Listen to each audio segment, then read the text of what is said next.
नमस्कार दोस्तों। कल देर शाम जब सोशल मीडिया पर मैंने प्रधानमंत्री मोदी और बिहार के मुख्यमंत्री 9वीं बार शपथ लेने वाले और बार बार पलटने वाले मुख्यमंत्री नीतीश कुमार की तस्वीर देखी, दो तस्वीर, एक जिसमें प्रधानमंत्री मोदी के साथ बैठे हैं मुलाकात, शिष्टाचार औपचारिक मुलाकात में, और दूसरी तस्वीर जब नीतीश कुमार और मोदी के बीच गुलदस्ते का आदान प्रदान हुआ है। तो ये दो तस्वीर देखी, तभी से मेरे दिमाग में रात में ही चल रहा था कि भाई क्या बात की होगी इन लोगों ने, नीतीश कुमार ने क्या कहा होगा प्रधानमंत्री मोदी से।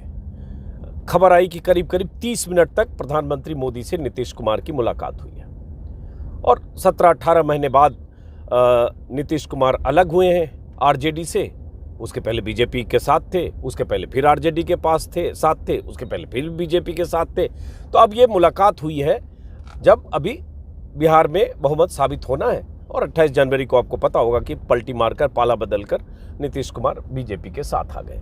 तो ये जिज्ञासा, एक सहज जिज्ञासा होता है ना, कई बार कोई तस्वीर देखते हैं सोचने लगते हैं क्या बात हुई होगी, क्या कहा होगा नीतीश कुमार ने, मोदी जी ने क्या पूछा होगा, नीतीश कुमार ने अपनी सफाई में क्या कहा होगा, कुछ तो कहा होगा। 30 मिनट तक बात हुई। अब ये कुछ नहीं पता क्या बात हुई, हुआ कि कुछ बिहार के पैकेज को लेकर, बिहार के विकास को लेकर, लेकिन ये सब तो कहने की बातें हैं। ऐसे बैठ कर औपचारिक मुलाकात में पैकेज और विकास की बात नहीं होती, उसका एक सिस्टम अलग होता है, प्रोटोकॉल अलग होता है। तो यहाँ तो कुछ बात हुई होगी, कुछ प्रायश्चित, कुछ गलतियाँ, कुछ माफियाँ, कुछ ऐसी बात तो हुई होगी। और ये इसलिए कह रहा हूँ कि जितना बिटरनेस नीतीश कुमार जब बीजेपी के से अलग होते हैं तब जो उनके बयानों में होता है, और उसके बाद ये मुलाकात। फिर शाम को मैंने देखा कि देर शाम कि उनकी मुलाकात जेपी नड्डा से भी हुई और अमित शाह से भी हुई। जेपी नड्डा और अमित शाह से मुलाकात की भी तस्वीरें हैं, इनसे भी कुछ बात हुई होगी, अमित शाह के साथ बैठे हुए वैसे गुलदस्ता देते हुए और या लेते हुए, जो भी है। लेकिन प्रधानमंत्री की मुलाकात, बीजेपी नेताओं से मुलाकात, इन सब के बीच कुछ बात, मेरी दिलचस्पी प्रधानमंत्री के साथ मुलाकात को लेकर। ये दो लोगों की मुलाकात है, कैमरामैन वहाँ होगा जिसने फोटो खींचा होगा, सिर्फ मोदी और नीतीश कुमार जानते होंगे कि क्या बात हुई। मैं कोई इस पर कयास नहीं लगा सकता, लेकिन ये तो ज़रूर कुछ हुआ होगा। नीतीश जी ने ये तो कहा होगा कि गलती हो गई, इस बार अब आ गए हैं, अब आपको नहीं छोड़ेंगे, ठीक है, छोड़कर 2 बार हम चले गए थे, अब तो आ गए तो अब यहीं रहेंगे, कुछ ऐसा तो कहा होगा। या जो भी कहा होगा, किसी आदमी का, किसी सियासी आदमी का जिसका 5 दशक का कैरियर हो, जो बार बार पलटी मारता हो, बार बार ऐसे बयान देता हो, जो आदमी कुछ महीने पहले तक कर रहा हो, मिट्टी में मिल जाना कबूल है लेकिन बीजेपी में जाना कबूल नहीं है। जो आदमी कुछ महीने पहले तक कह रहा हो कि अब इस जीवन में हम बीजेपी में नहीं जाएंगे, हम उनको छोड़कर आ गए, अब नहीं जाएंगे, और वो आदमी मोदी के साथ मिलने के बाद या बीजेपी के साथ जब जाने का फैसला किया, तब पटना में कहता है कि अब हम इधर आ गए, इधर ही रहेंगे। और ये दिलचस्प बात ये भी हुई कि कल भी उनका देर शाम को, रात को कहें, शाम को बयान आया जिसमें उन्होंने यही कहा कि हम लोग तो पहले साथ ही थे 95 से, बीच में 2 बार इधर उधर हो गए थे।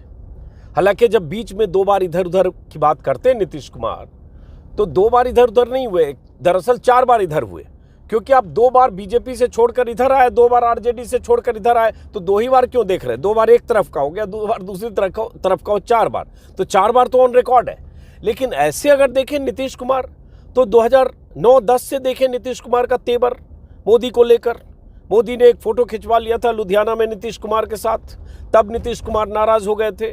मोदी पटना में आने वाले थे 2010 में, डिनर रखा था, वहाँ साझा सरकार थी बीजेपी के नेताओं मंत्रियों ने, और उसके बाद एक अखबार में फोटो छाप दिया था वही लुधियाना रैली का हाथ मिलाते हुए। तब नीतीश कुमार इतने नाराज हो गए कि डिनर कैंसिल कर दिया मुख्यमंत्री की तरफ से, एक तरह से जिसको कहते थाली खींच लेना। और यही बात मोदी जी रैलियों में 2015 में कहा करते थे कि उस आदमी ने तो मेरे सामने से थाली खींच ली, और नीतीश कुमार के डीएनए में खोट है, ये तक मोदी जी कह चुके थे। क्योंकि 2013 में जब मोदी की दावेदारी हुई प्रधानमंत्री पद के लिए, तब नीतीश कुमार ने कहा इसको तो बिल्कुल हम प्रधानमंत्री के दावेदार के तौर पर नहीं मानते। उन्होंने बहुत कोशिश की आडवाणी से और लोगों से, राजनाथ सिंह से, अरुण जेटली से, और उसके बाद खैर जो भी हुआ आप सबको पता है। लेकिन उसके बाद फिर 15 में सरकार बनी और उसके बाद फिर 17 में पलटी मार के गए, आरजेडी छोड़कर उधर गए। उसके बाद फिर 2020 में बीजेपी के साथ जीते, लेकिन फिर उसके बाद अभी 2022 में चले गए अगस्त में आरजेडी के साथ, अब फिर इधर आ गए। अब जब भी इधर उधर हुए तो ऐसे ही बयान दिए हैं।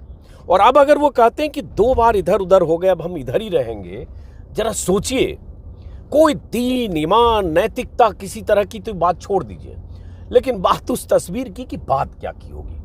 अब ये मैं एक व्यक्तिगत अनुभव से बताता हूँ कि मैं ये 8 साल पहले की बात है, एक चैनल में था मैनेजिंग एडिटर, और मैं थोड़ा सरकार विरोधी लिखता हूँ ट्विटर पर, सोशल मीडिया पर, जहाँ भी मौका मिला, या इंटरव्यू जब कोई करता हूँ। हमेशा 2014 के पहले भी ऐसे ही था, 9 के पहले भी ऐसे ही था, 4 के पहले भी ऐसे ही था। ये मेरे तेवर है, अपना तरीका है। जो सरकार में है उस पर सवाल पूछो या उसकी घेराबंदी करो, अगर शो करते हो, डिबेट करते हो, यही होना भी चाहिए। तो जिस चैनल में मैं था, उसी चैनल में एक सीनियर आदमी एडिटोरियल के थे, उनका थोड़ा बीजेपी नेताओं से अंतरंग कनेक्शन है। तो उन्होंने 1-2 बार मजाक में मुझे कहा कि अजीत जी, आपको लेकर ना सरकार में जो लोग हैं, बीजेपी के सीनियर लोग हैं, उन सबको लगता है कि आप बड़े सरकार के खिलाफ हैं, और आप ट्विटर पे भी लिख देते हैं इतना, तो बड़ी नाराज़गी रहती है आपको लेकर सरकार में और बीजेपी के शीर्ष नेतृत्व में। तो चलिए एक बार आपको मिलवाते हैं हम अमित शाह से, आपकी गलतफहमी दूर कराते हैं। तो मैंने कहा, मैं क्यों मिलूँ अमित शाह से? तो उन्होंने कहा, नहीं मिलिए, सब ठीक हो जाएगा, जो भी कुछ गलतफहमी। हम कहे, नहीं, मैं क्यों मिलूं? पहली बात ये देखिए, एक पत्रकार के तौर पर, एक संपादक के तौर पर ठीक है, मैं किसी से भी मिलना चाहिए, कोई भी नेता किसी भी पार्टी का मिलना भी चाहिए, तभी आप समझते हैं, राजनीति की बारीकियों को समझते हैं, क्या चल रहा है उसके मन में, ये समझते हैं। और आपको ज़रूरी भी है पत्रकारिता अनुभव में सियासत को समझने के लिए, सियासी समीकरण को, और इवन सियासी शख्सियत को समझने के लिए। लेकिन यहाँ आप जो कह रहे हैं मुलाकात का, उसका मतलब है कि उनको कुछ गलतफहमी है कि मैं सरकार के खिलाफ हूँ या बीजेपी के खिलाफ हूँ, और उस गलतफहमी को दूर करने के लिए मैं जाऊँ। तो इसका मतलब हुआ कि मैं अकेले, अमित शाह आप अगर हुए तो, और उसके बाद मैं कहूँ, नहीं अमित शाह जी, आप मेरे बारे में अगर कुछ सोचते हैं तो ऐसा नहीं है, मैं तो आप ही का हूँ, मैं तो बीजेपी का ही हूँ, मैं तो आप ही का समर्थक हूँ, या आप बुरा मत मानिएगा, मेरी ऐसी मंशा नहीं थी, या मैं ऐसा, मैं वैसा, यही तो कहने जाएंगे। तो मैंने कहा, मैं नहीं जाऊँगा इस तरह की किसी मीटिंग के लिए, या गलतफहमी दूर करने का मेरा कोई इरादा नहीं। ऐसा 1-2 बार और भी उन्होंने अलग अलग मौक़ों पर कहा, और हुआ भी कि 2015 में पटना में कॉन्क्लेव था, और उसके बाद इंटरव्यू बहुत सारे लोगों का था। अमित शाह का था कि पहले मेरे साथ इंटरव्यू देंगे, लेकिन बाद में मैसेज आ गया कि अजीत अंजुम को इंटरव्यू नहीं देंगे, फिर किसी और दूसरे ने किया। तो उनके नाराज़गी, फिर बात हुई कि एक बार मिलना चाहिए आपको, मिल के गलतफहमी दूर करनी चाहिए। मैंने कहा, नहीं मिलूंगा, इस तरह से गलतफहमी दूर करने के लिए नहीं मिलूंगा। वो मुझे याद आ गई बात इसलिए कि जब आप ऐसे मिलते हो तो फिर अपनी सफाई देते हो, आप कटघरे में होते हो, आप बचाव करते हो, या उनके लिए भरोसेमंद हो, यही भरोसा देने की कोशिश करते हो। तो यही तो हुआ होगा। नीतीश कुमार जब मिले होंगे, कुछ बोले होंगे, मोदी जी ने कहा, नहीं चिंता मत करिए, हम आपके साथ हैं। क्या हुआ होगा? नीतीश कुमार जैसा आदमी जो इतनी बार पलटी मार रहा हो, और उसके बाद कहता हो कि अब हम इधर ही रहेंगे, और इधर ही रहेंगे, हर बार कहा हो नीतीश कुमार ने, इससे कहीं ज़्यादा बहुत कुछ कहा हो नीतीश कुमार ने, तो क्या बात हुई होगी? नीतीश कुमार की वो तस्वीरें भी देखी थी, आप लोगों ने देखी होगी, वो जब 2020 में बीजेपी के साथ जीते और उसके बाद मुख्यमंत्री थे, कहीं रैली थी शायद यूपी में, कहाँ थी याद नहीं आ रहा मुझे, उसमें मंच पर नीतीश कुमार जब मोदी से मिले हैं, औपचारिक मुलाकात मंच पर, तो एकदम नीतीश कुमार ऐसे 90 डिग्री पर झुक कर मिले हैं मोदी से, तो एकदम जैसे कमर में कोई रीढ़ में कोई हड्डी नहीं थी, इस तरह से नीतीश कुमार लगभग इतना झुके हो जैसे दिखा रहा हो, ऐसे झुककर मोदी से मिले। वो तस्वीर मुझे याद है, रैली स्थल याद नहीं है, कहाँ वो समारोह, क्या कार्यक्रम था, याद नहीं आ रहा मुझे। खैर, तो वो नीतीश कुमार की कल मोदी से मुलाकात, फिर अमित शाह से भी यही सब कुछ बात की होगी, कुछ कमिटमेंट किया होगा। और नीतीश कुमार को लेकर बिहार में अब बच्चा ये बात करता है कि नीतीश कुमार अब अपने फैसले खुद नहीं लेते हैं, बल्कि अमित शाह के साथ नीतीश कुमार की तस्वीर में संजय झा भी दिख रहे हैं सामने बैठे हुए सोफे, जब सिंगल सोफे पे दोनों बैठे हैं, साइड में संजय झा बैठे हैं। तो 3 लोगों का जिक्र होता है बिहार में। संजय झा जो ख़ास हैं, एकदम मैसेंजर हैं। लुधियाना की रैली में भी जब मोदी ने हाथ पकड़कर नीतीश कुमार की तस्वीर खिंचा ली थी, तब भी संजय झा थे। और संजय झा ने शंकरसन ठाकुर जो सीनियर जर्नलिस्ट हैं, एडिटर रहे, अभी भी टेलीग्राफ के एडिटर, उनको विस्तार से बताया था कि कैसे नाराज़ हो गए थे, बहुत दुखी हो गए थे, दुखी नहीं परेशान हो गए थे नीतीश कुमार, क्योंकि तब नीतीश कुमार को अल्पसंख्यकों के मुस्लिम वोट की चिंता थी और मुस्लिम वोट उन्हें मिले थे 2005 में भी, 2010 में भी। तो नीतीश कुमार को लगा कि कहीं मोदी से इस तरह की प्रॉक्सिमिटी या मोदी अगर हमारी निकटता दिखाने के लिए इस तरह से करें तो हमारा वोटर, मुस्लिम वोटर नाराज़ हो जाएगा, ऐसा लगा था, और भी जो सियासी समीकरण होगा। तो वो संजय झा, उसके बाद विजय कुमार चौधरी जो स्पीकर भी रहे, मंत्री रहे, बहुत खास है नीतीश कुमार का, और एक अशोक चौधरी पहले कांग्रेस के प्रदेश अध्यक्ष थे, अभी नीतीश कुमार के खास हैं। जब भी नीतीश कुमार वीडियो में आपको दिखेंगे कभी भी बीते कुछ सालों के वीडियो में बयान देते वक्त, चाहे विधानसभा से निकलकर चाहे कहीं भी, तो ये 3 में से कम 2 दाएं बाएं जरूर दिखेंगे, कई बार तीनों दिखेंगे एकदम ठीक 1 फीट 1.5 फीट के गैप पे। तो ये निकटता है। तो लोग ये कहते हैं कि अब बिहार में जो फैसले होते हैं, सियासी फैसले नीतीश कुमार जो कर रहे हैं, उसमें इन तीनों की भूमिका बहुत अहम है। नीतीश कुमार खुद अपने फैसले उस तरह से लेने के लिए अब मानसिक तौर पर कहें या सियासी तौर पर कहें सक्षम नहीं है, ऐसा लोग बोलते हैं। और इसलिए कि उनके इर्द गिर्द ये कॉकस है 3 लोगों का, और लोग होंगे, ये 3 लोगों ने एक तरह से नीतीश कुमार के फ्रेंड, फिलोसफर, गाइड जो भी हैं, उसकी वजह जो भी है। तो ये बिहार का हर आदमी जानता है। कुछ कहानियां नीतीश कुमार को लेकर प्रचलित हुई है, मैं नहीं जानता उसकी कितनी हकीकत है, लेकिन कुछ चीज़ें तो तस्वीरों के जरिए है कि नीतीश कुमार बहुत भूल जाते हैं, बोलते वक्त बहुत उटपटांग बोल जाते हैं। जैसे विधानसभा में उन्होंने जो सेक्स एजुकेशन की व्याख्या करते वक्त जो कुछ कहा, वो शर्मनाक, निंदनीय, अकल्पनीय भी है कि वैसे कोई मुख्यमंत्री, वो भी जो 40 साल 50 साल से सियासत में रहा हो, नीतीश कुमार जैसा सीजन जिनको माना जाता रहा है, वो ऐसे बोले, इतनी गंदी भाषा में इस तरह से अश्लील व्याख्या नीतीश कुमार ने की थी, आपको पता होगा। तो कोई मानसिक दशा ऐसी होगी कि ऐसे कोई बोल देगा। और खबरें वहाँ चलती हैं कि अशोक चौधरी जो उनके खास हैं, उनके पिता का निधन हुआ शायद, और वहाँ नीतीश कुमार गए, जो होता है माल्यार्पण करने, या जो माल्यार्पण नहीं, श्रद्धांजलि के लिए फूल चढ़ाने, वो शायद उन्होंने अशोक चौधरी पर फेंक दिया।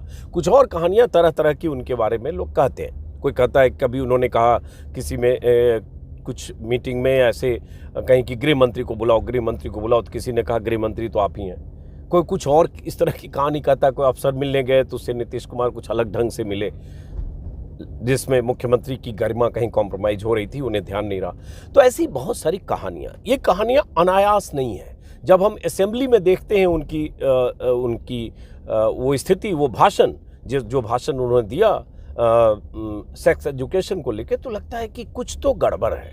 और जब उनके कई बार बॉडी लैंग्वेज और बयान बाहर भी दिखते हैं, तो ऐसा बहुत सारे उनके राजनीतिक जो विरोधी हैं वो बहुत तरह की बातें वहाँ कहते हैं। अब हम उस पर न भी जाएं तो भी नीतीश कुमार प्रधानमंत्री से मुलाकात के बाद ये कहना कि हम 2 बार इधर उधर हो गए। और मनोज झा का मैं एक ट्वीट देख रहा था, मनोज झा ने ट्वीट किया है, जो आरजेडी सांसद है, बेचारे ये शब्द मसलन इधर उधर भी अपनी विरासत और नियति के बारे में क्या सोचते होंगे। बेचारे ये शब्द मसलन इधर उधर, क्योंकि उन्होंने कहा 2 बार इधर उधर हो गए, अपनी विरासत और नियति के बारे में क्या सोचते होंगे। हे राम, जय हिंद। अब देखिए, जिसको इधर उधर कह रहे हैं, क्या वो मामूली इधर उधर है? एक तरफ दक्षिणपंथी राइट विंग की वो राजनीति जिसमें सांप्रदायिकता है, जिसमें मुस्लिम विरोध है, जिसमें धार्मिक उन्माद है, जिसमें धार्मिक ध्रुवीकरण है, जिसमें हिंदुत्व की कटार है, हिंदुत्व के नाम पर लोगों को एकदम, जिसको कहते हैं ना, धार चढ़ाए रखने की प्रवृत्ति है, ऐसी बयानबाजियां हैं। और दूसरी तरफ आप धर्मनिरपेक्ष राजनीति की बात करते हैं, हिंदू मुस्लिम सिख ईसाई सब की बात करते हैं, सांप्रदायिक सद्भाव की बात करते हैं, भेदभाव की बात नहीं करते हैं, हिंदू मुसलमानों को अलग नज़रिए से नहीं देखते। आपके लिए संविधान सबसे अहम है, जिसमें सबको समान अधिकार है, जिसमें न हिंदू अलग है न मुसलमान अलग है, जिसमें ऐसा ना हो कि प्रधानमंत्री किसी धर्म के धर्माचार्य की तरह बिहेव करने लगे, जिसमें ऐसा ना हो कि प्रधानमंत्री, देश का प्रधानमंत्री, चुना हुआ प्रधानमंत्री, संविधान की शपथ लेकर बना हुआ प्रधानमंत्री 11 दिन व्रत रखकर और उसके बाद मंदिर के उद्घाटन में ऐसे चला जाए जैसे सबसे बड़ा धर्माचार्य वही है, शंकराचार्यों से भी सबसे बड़ा वही है, और उस प्रधानमंत्री को विष्णु का अवतार, भगवान का अवतार और न जाने क्या क्या कहा जाने लगे, और उसके बाद कहा जाने लगे देश में राम राज्य आ गया, और बहुत सारे लोग कहने लगे हिंदू राष्ट्र आने वाला है। तो वो राजनीति, और दूसरी तरफ इन सबके खिलाफ राजनीति। तो आप एक तरफ इधर हैं एकदम धुर विरोधी, तो नीतीश कुमार ने पेंडुलम की तरह, पेंडुलम ऐसे झूलता है ना, पेंडुलम की तरह धुर विरोधी राजनीति में स्विंग किया, 2 बार इधर 2 बार इधर, तो 4 बार होता है, इसलिए मैं बार बार कहता हूँ 2 बार नहीं 4 बार।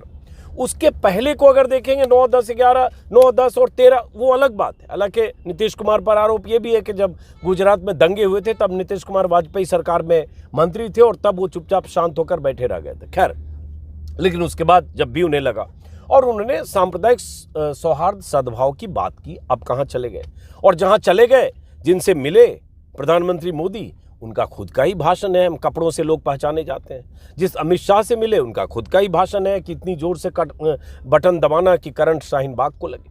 जिस जेपी नड्डा से मिले उनके उसी तरह के विचार हैं, और बीजेपी नेताओं का कहना ही क्या, गोली मारो सालों को वाले हैं ही, और अब 2 महीने में चुनाव है तो देश को उस आंच पर चढ़ाने की कोशिश होगी, जिस आंच को तेज करने की कोशिश होगी जिसमें हिंदुत्व का, कट्टर हिंदुत्व का तड़का हो और एक नफरत का ऐसा समीकरण हो जिससे हिंदुत्व के नाम पर ध्रुवीकरण हो।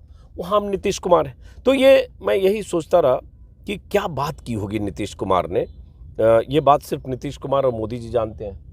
हो सकता है नीतीश कुमार संजय झा से कुछ शेयर करें आने वाले दिनों में ये बात हुई, लेकिन माफ़ी तो मांगी होगी शायद, या गलती के लिए कहा होगा कि हाँ गलती हो गई। जैसे बाहर अगर कहते हैं मीडिया में कि 2 बार इधर हुए, इधर उधर हो गए, अब नहीं होंगे, तो हो सकता है मोदी जी के साथ भी कहा होगा कि देखिए सर अब तो हो गया, 2 बार हम इधर उधर हो गए, अब गलती हो गई, अब जीवन में हम इधर उधर नहीं होंगे। मोदी जी ने आशीर्वाद दिया होगा, ठीक है नीतीश बाबू। लेकिन अब बात आती है कि ये सब तो 2 महीने तक तो ठीक है, ये जो समीकरण है, क्योंकि बीजेपी को ज़रूरत नीतीश कुमार की लोकसभा चुनाव 2024 के लिए है और थी, वो साध लिया बीजेपी ने। चुनाव के नतीजे अभी आने हैं, चुनाव भी होना है, कि उससे बीजेपी को कितना फ़ायदा होगा ये देखना बाकी है।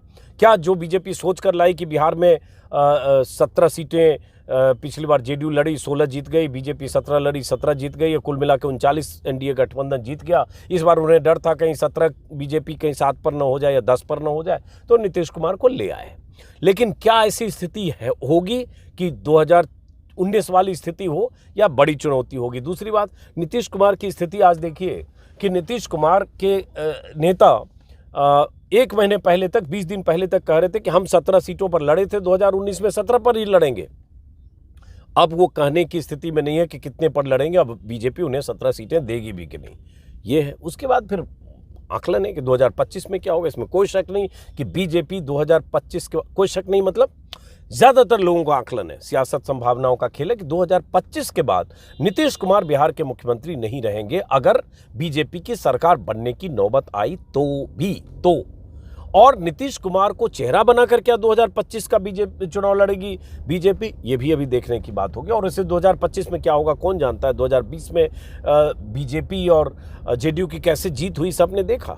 अगर तेजस्वी यादव का समीकरण कांग्रेस के साथ इस तरह से होता है कि 70 सीटें कांग्रेस को नहीं दी होती तेजस्वी यादव ने, तो शायद 2020 में ही स्थितियां बदल जाती, क्योंकि कांग्रेस को जितनी सीटें मिली उसके हिसाब से कांग्रेस की जीत बहुत कम रही, शायद 19 सीटों पर जीती।